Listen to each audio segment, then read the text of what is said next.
Today's episode of the Watson Weekly Podcast is sponsored by Miracle.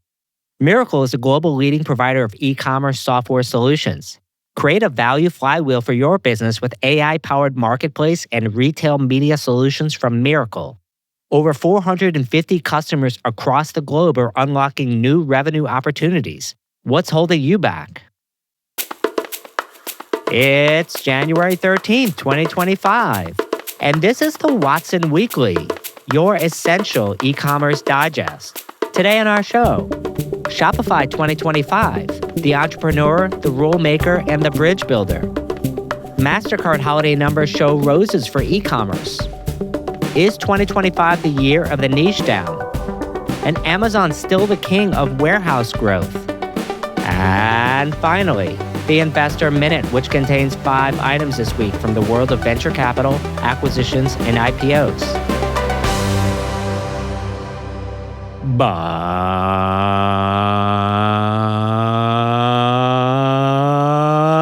first, in our shopping cart full of news, Shopify 2025.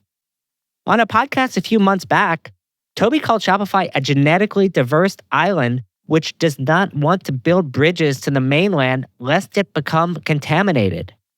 Despite this seeming protest, that actually doesn't seem to be the approach.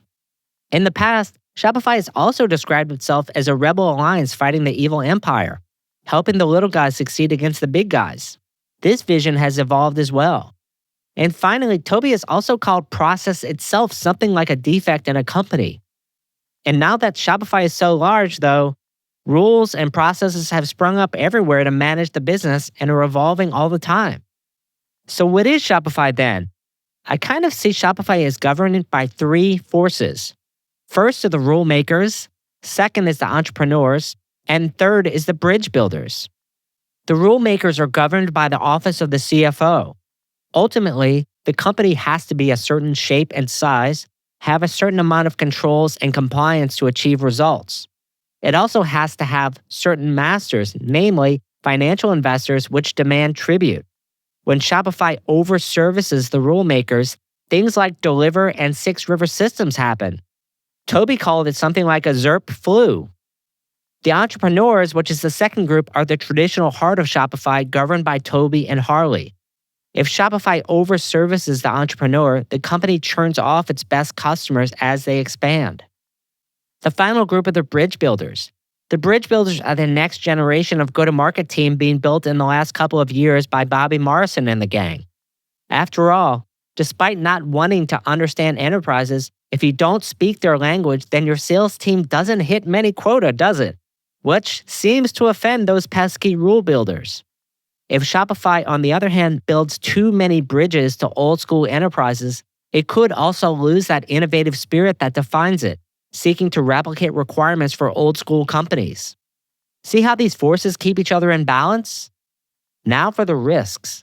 The risks to Shopify aren't the typical company risks given the company's founder mode bias.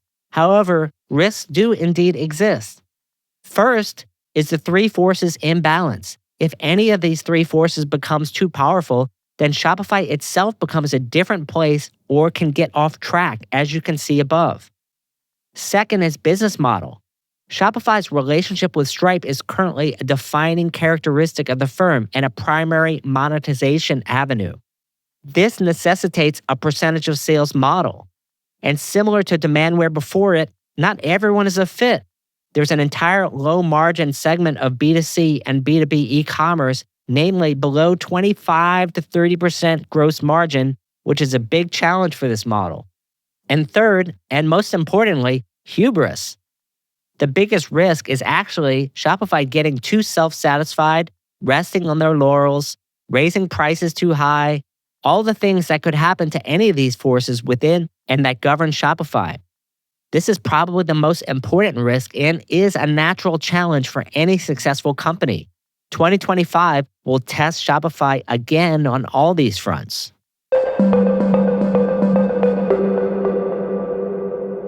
Our second story. Mastercard Holiday numbers roses for e-commerce. In-store accelerated too. Customers respond to discounts, and more customers respond to deeper discounts and will wait for said discounts to appear. According to Mastercard Spending Pulse in 2024 from November 1st to December 24th, sales increased 3.8% year over year. Online retail sales grew 6.7% year over year, while in-store sales rose by 2.9%. How does this compare to what happened year over year from 2023 to 2022? In 2023, sales increased by 3.1% during the same 2023 holiday season. Online retail sales grew by 6.3% year over year, while in-store sales rose 2.2%. In short, in-store sales growth accelerated faster this holiday season, much more than history would tell us. Some analysts I trusted reported that in-store sales might bump due to the short holiday season, and these predictions turned out to be incrementally correct. When faced with short time, you either go online to the place with fast shipping, or you are motivated to go closer to you. What the hell happened during the season, though? A few theories. Because consumers didn't have a lot of time, they seemed to follow selection and discounts. I expect you will also start to hear that many stores had trouble keeping items in stock. I'm going to go out on a limb and say that Target will likely be in this list. Fast shipping also counts during the holidays, particularly in a compressed period. Supply chain counts. By the way, did I mention supply chain? Hello? Accurate inventory on your website showing what's in store also counts, something to work on for many in 2025. Lastly, I predict that Amazon, Walmart, and Shopify are going to roll this Q4 earnings report. Get ready. Our third story. Is 2025 the year of the niche down? 2025, you're shaping up to be one hell of a year. It's never been cheaper to start your own business. However, it's never been harder to look for a job. It's never been easier to build a technology company. However, the cost of entry to build your own custom AI silicon to compete as a true AI platform includes nuclear reactors and north of $25 billion a year. In 2025, we could have as many as 5 companies attempt this, not counting NVIDIA, Microsoft, Google, Amazon, OpenAI, and Elon. Also, software as a service valuation seems to have stabilized. On the other hand, big exits are almost all in the private markets, mainly acquisitions, not the public ones. A new administration always makes consumers a bit more hopeful. Yet, true relief needs to come in housing, groceries, daycare, and education, which seem notoriously sticky. Did I mention many prices could go up due to tariffs? We may also record 2024 as peak world is flat. When I read this book by Thomas Friedman in 2005, it was a freaking watershed. Due to digital technology, work could be conducted by anywhere to anyone. The flattening of the world has had an effect on it. In 2005, the top 3 manufacturers used to be the US, Japan, and China. Now it's China, US, and Japan. The difference is Japan was a close ally of the US and China is not. And as a result, global trade has become a national security concern. The implications of this are only beginning to uncover, and the results could play out over the next decade. Call it de-Chinification. In short, Thomas Friedman couldn't have been more right. In some sense, many of the trends above are a part of this. As a result, 1, define your margin. Niching down to the right consumer is essential. Consumers will pay more for brands that speak directly to their needs. In 2025, generic messaging is dead. And 2, supply chain diversification, which entered the lexicon during COVID, is due to experience some continued shocks. Where you manufacture and land products needs to consider not just the consumer, speed, and efficiency, but also global trade risk.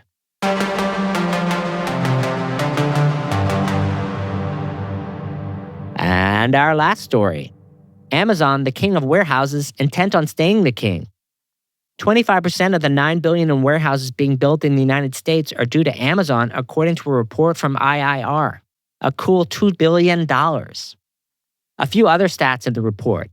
Census Bureau says that e-commerce is growing overall at 7.4% year over year based on Q3 numbers. And e-commerce accounted for 16.2% of total retail sales in Q3 also. And these are the scaled-back Amazon plans. Recall, Amazon has deferred or canceled some construction, and is through doubling its fulfillment network as early as 2023. This doesn't mean that growth has halted, however. Also, judging from the performance of the inbound and middle mile of the Amazon network during Q4, i.e., they shit the bed in a big way, Amazon may have a lot more optimization to do. But don't worry too much for them. Amazon tends to figure this kind of stuff out in the long term. At this point, Amazon is still investing in all layers of its supply chain network.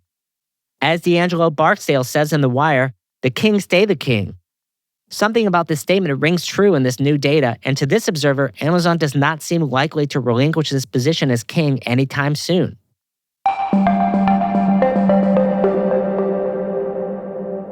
It's that time, friends, for our Investor Minute. We have 5 items on the menu today. First, Emma Watson's Renee Gin raises $6 million investment. Premium gin brand Renee, owned by celebrity Emma Watson and her brother, has announced that it raised $6 million, which will be used to hire talent to further expand in the U.S. market after launching in New York and California, and expand international markets such as France, Spain, Dubai, and Canada. Renee is a disruptive brand that uses premiumization to enter the spirit sector that established incumbents own. Second, marketing compliance program DataShip secures $7 million in funding.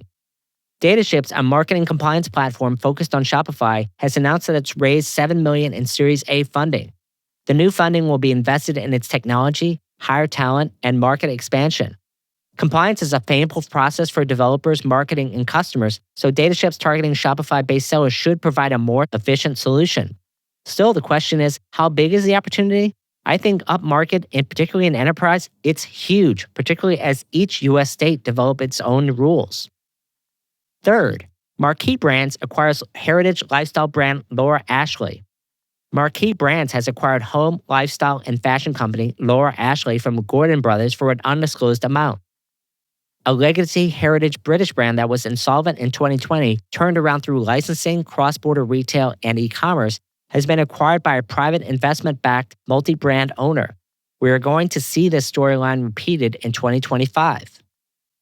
Fourth, Retail Next, acquired by Battery Ventures, shows VC to private equity path. Retail Next, a 17-year-old retail smart analytics platform, has been acquired by Battery Ventures' private equity arm for between $100 million and $200 million. The company did not reach a high enough price to enable all investors to receive their capital back, as Retail Next raised over $200 million in venture funding. The company has also received growth capital to acquire complementary assets and invest in its technology. Sound familiar? Hello, private equity. And finally, virtual try-on platform Perfect Corp expands in luxury fashion with Wannabe acquisition. Wannabe, which offers augmented reality and virtual try-on technology, has been acquired by Perfect Corp from Farfetch for an undisclosed amount. The acquisition will allow Perfect Corp to expand its virtual try-on solutions into luxury fashion categories, including shoes, bags, and apparel. Farfetch will continue to utilize Wannabe's technology, as this acquisition marks the beginning of a partnership between Perfect Corp and Farfetch.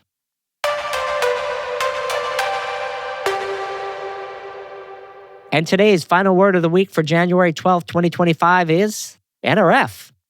If you're in the audience, hit me up on LinkedIn. Would love to meet listeners in person if you're in New York City. Talk soon. That's all for this week. Till next time, Watsonians. Hi, I'm Rick Watson, CEO and founder of RMW Commerce Consulting and host of the Watson Weekly podcast, your essential e-commerce digest. Our production partner for the series is Citizen Racecar. The show is produced by Jose Baez, production manager Gabriela Montequin. To hear new episodes of the show every Monday morning, subscribe now at rmwcommerce.com/Watson Weekly and wherever you get your podcasts.